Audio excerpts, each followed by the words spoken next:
El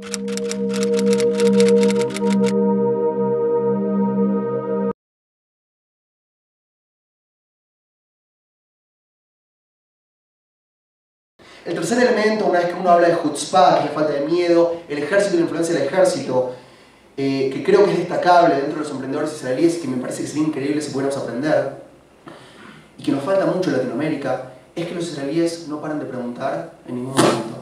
Si tuvieron la suerte de tener amigos israelíes, quizás al principio les fue choqueante, pero el israelí pregunta todo. Pregunta, ¿cuál es tu sueldo? ¿Cuánto pagaste por tu casa? ¿Estás usando una hipoteca? ¿Pagaste tanto? ¡Wow! Estás loco. Y eso que por ahí resulta gracioso acerca de esta cultura que pregunta todo, quizás refleja que el israelí es educado para preguntar y para cuestionar el status quo. Y esa cualidad para mí es brillante y es increíble. ¿Por qué? Porque en el principio hay incertidumbre y solamente a partir del momento que la gente empieza a preguntar empiezan a recibir respuestas. Una vez que recibimos las respuestas, empezamos a entender un poco más la realidad y la podemos mejorar, la podemos cambiar, podemos prever o alternativas que sean mucho más creativas y que puedan generar cambios verdaderos en el mundo. Si se ponen a pensar en todos los cambios radicales que hubieron en nuestra humanidad, no fueron por aceptar el status quo, sino fueron por personas que se preguntaron ¿por qué esto no se puede hacer? Se arriesgaron y lo intentaron. Y creo que esto también habla mucho de nuestras culturas latinoamericanas, donde muchas veces enseñamos que preguntar está mal, porque preguntar significa que no entendemos. Y muchas veces juzgamos al que no entiende como tonto. Y creo que eso es un error que tenemos que tratar de corregir, no solo hacia cómo nosotros juzgamos a las otras personas, sino también cómo transmitimos eso, esa incertidumbre a nuestros hijos y esas ganas de preguntar. Porque al fin y al cabo el que pregunta es el que se vuelve a su casa con más respuestas, es el que entiende un poco más la realidad. Y el cuarto elemento que creo es súper determinante y súper interesante acerca de los israelíes y los emprendedores es la idea de creatividad. Probablemente cualquier persona que esté un poco actualizado acerca de política internacional sabe que Israel es un país súper chiquitito, sin recursos naturales, con una densidad demográfica bastante compleja, con inmigrantes llegando a todo el mundo hablando distintos idiomas, con muchos ortodoxos, muchos laicos, gente de otras religiones, y vecinos bastante hostiles. Y si se pone a pensar cómo Israel hoy llega a ser una potencia a nivel mundial, y llega a ser un país donde se escriben libros y dicen, wow, esto es un ejemplo a seguir, tienen que entender que la única forma de lograr eso es con creatividad. Y creo que si uno empieza a analizar solamente la situación geográfica, que nosotros no podemos comercializar con nuestros vecinos, y eso genera que Israel, si quiere exportar productos, tiene que cobrarlos más caros, porque solamente el transporte aumenta los costos de los productos, pueden entender que ciertas industrias ya quedan eliminadas dentro del panorama económico israelí. Si se pone a pensar después en los recursos naturales, que casi, si no me equivoco, más del 60 o 70% del estado del país, de la nación, es desierto, y que el agua es un producto bastante escaso, tienen que entender que la única forma de generar algo que pueda crecer en ese país es con creatividad y es con invenciones, por ejemplo, con el robo de riego al goteo. Y estos cuatro elementos son realmente determinantes en lo que es el ADN de los israelíes y fueron cosas que durante este periodo de 10 meses trabajando para la primera empresa me propuse a mí mismo tratar de identificar y tratar de observar. Fue un proceso bastante difícil, pero voy a compartir con ustedes algunos ejemplos que me llevaron a entender que lentamente lo fui incorporando dentro de mi vida para poder crecer y avanzar en una sociedad que es increíblemente hermosa, es increíblemente compleja y propone desafíos muy atractivos para los que se animan a intentar. Entonces trabajé en esta empresa durante 10 meses y como les conté antes, esta empresa tuvieron quizás la chutzpah de decirme no te vamos a pagar, pero en ese momento creía que era lógico porque no tenía experiencia. Me ofrecieron pasarme a otra empresa, ya no un startup chiquito, sino una empresa de 120 empleados. Y lo interesante era que esta empresa me estaba buscando a mí porque se tenía conocimiento de un producto que ellos querían aplicar dentro de su empresa y ellos no sabían cómo utilizarlo. Entonces el CEO me llama a una reunión y me dice, mira, tengo una oferta de trabajo para vos, quiero que empieces a trabajar inmediatamente. Y para mí, obviamente, mucha emoción porque después de estar 10 meses sin cobrar sueldos, se imaginarán que mi cuenta bancaria estaba casi en cero, como la realidad de casi todos los israelíes que están en minus.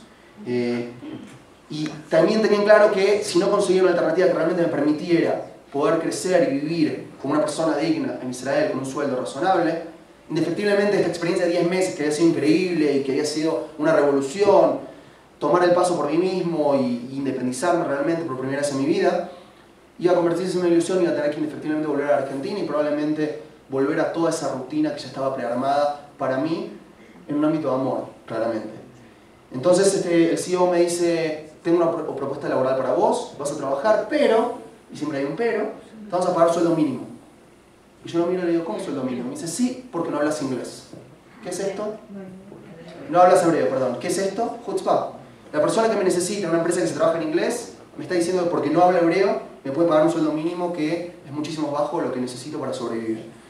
¿A qué es lo que respondo? Obviamente, tengo dos personas. Tengo a Daniel, latinoamericano, que puede pensar, mira, la verdad, prefiero que te metas al trabajo, ¿sabes dónde?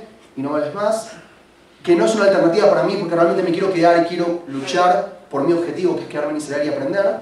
O el otro que es el israelí que trata, el argentino que trata de convertirse un poco en israelí y entender que si él es chutzpán, por ello también puedo ser chutzpán. A lo que le respondo, ok, estoy dispuesto a trabajar durante 2 meses por sueldo mínimo, con la condición que en 2 meses renegociamos mi sueldo.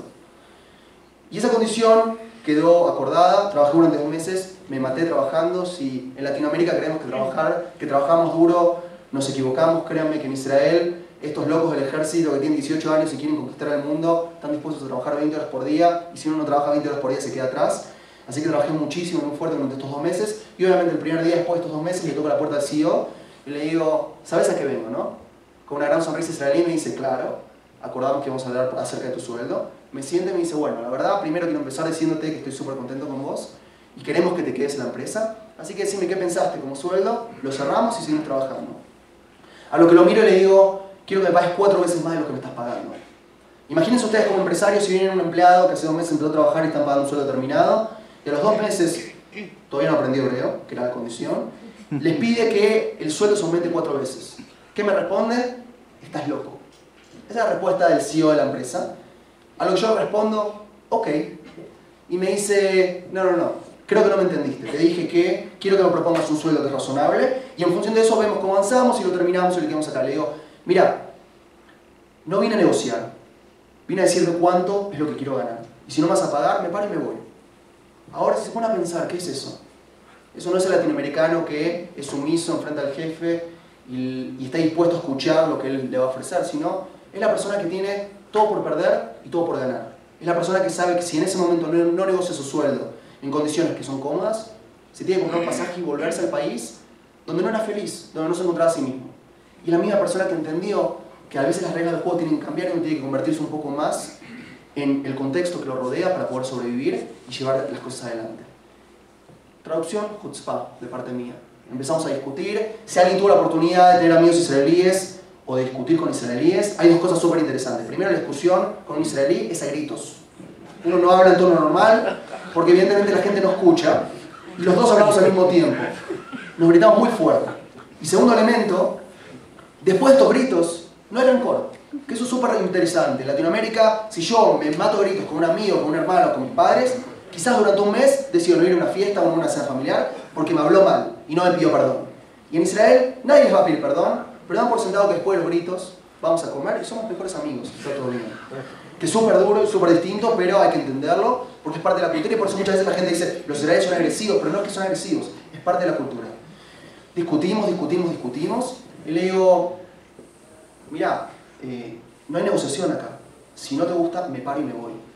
Y me mira y me dice, ¿estás loco? Me paro y me voy. Ahora si se pone a pensar en términos latinoamericanos, ¿qué hubiera pasado? El CEO de una empresa se encarga de contratar a un chico que mucho no entiende el idioma, cobra mínimo, le pide 4 veces más el sueldo, lo amenaza con irse y el chutzpán se para y se va. En Latinoamérica, ¿qué pasaría? Le dirían, bueno, que esta persona no entre más al edificio, no lo quiero ver más cerca. ¿Por qué? Porque es un tema de autoridad, un tema de rol, un tema de protagonismo, quién es el que manda y quién es el que es subordinado. Y en Israel es un poquito distinto. ¿Qué hizo el CEO? Se paró, me fue a buscar al ascensor y me dijo, mira, no, hablemoslo, veamos cómo podemos resolver esto. Y me dice, negociemos. Y le digo, no hay nada que negociar, pensalo, mañana vuelvo y hablamos. Al otro día me llama a la oficina, entro y me dice, ¿sabes qué? Lo estuve pensando, te voy a dar lo que me pedís. En ese momento entendí varias cosas. Número 1, que lentamente me empiezo a acercar un poco más al sueño que tengo, que es quedarme en Israel y lentamente empezar a ser parte de lo que quiero ser. Número 2, que este aprendizaje que tuve en estos 10 meses me va a ayudar a seguir creciendo y tengo que seguir aprendiendo. Y básicamente esa traducción es que si no me arriesgo, no voy a poder ganar en ninguna de las movidas que haga. Y el tercer elemento que me enseñó, que me pareció súper lindo, que también quiero compartir con ustedes, es que en la mente de los israelíes, la idea de competencia tiene un color muy distinto a lo que nosotros conocemos en Latinoamérica. Si alguien en la empresa donde uno trabaja renuncia, casi siempre hay un tinte de rencor. Como uno dice, bueno, lo puedo retener, lo retengo, no lo puedo retener, no lo quiero ver más, me enojo. Como si fuera una traición. Porque todo se acerca de nosotros en Latinoamérica. Y en Israel es distinto. Mi jefe me dice quédate, trabajá, tienes que las cosas, perdón, trabajá, me va a dar el sueldo y me dice, bueno, ahora empezá a desarrollarte, perdón, porque mezclé algunas cosas. Entonces, bueno, acepta darme el sueldo, empiezo a trabajar en la empresa, trabajo durante 10 meses y entiendo que si me voy arriesgando y sigo proponiendo cosas, me van a dar más desafíos, me van a dar más responsabilidad y la empresa puedo crecer. Hasta que llego a un punto donde, después de un año y medio, estoy súper asentado en la empresa. Estoy en un puesto donde quiero, manejando un montón de dinero para la empresa, generando un montón de plata en la empresa. El jefe está feliz acerca de mí. Pero yo siento que en algún momento algo tiene que cambiar. Porque de vuelta empiezo a sentir la comodidad que me empieza a atrapar. Y creo que esa es una de las cosas que también uno va viendo en Israel. Los tiempos en Israel tienen otra velocidad. En Latinoamérica el tiempo no nos corre. En Latinoamérica el tiempo es algo que podemos construir a largo plazo, proyectamos a largo plazo, compramos un departamento a largo plazo, tenemos nuestras novias, nos casamos y todo funciona dentro de una rutina que está bastante estandarizada. En Israel los tiempos corren muy rápido, las cosas cambian muy rápidamente, los modelos de las empresas cambian muy rápidamente y si uno se adapta, siente que algo no encaja.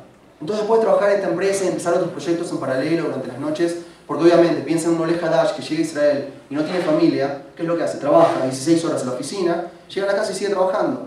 Porque ¿qué voy a hacer en casa? No tengo nada que hacer, no tengo familia que visitar y quiero crecer, estoy hambriento por crecer en este mundo para poder tener otras oportunidades.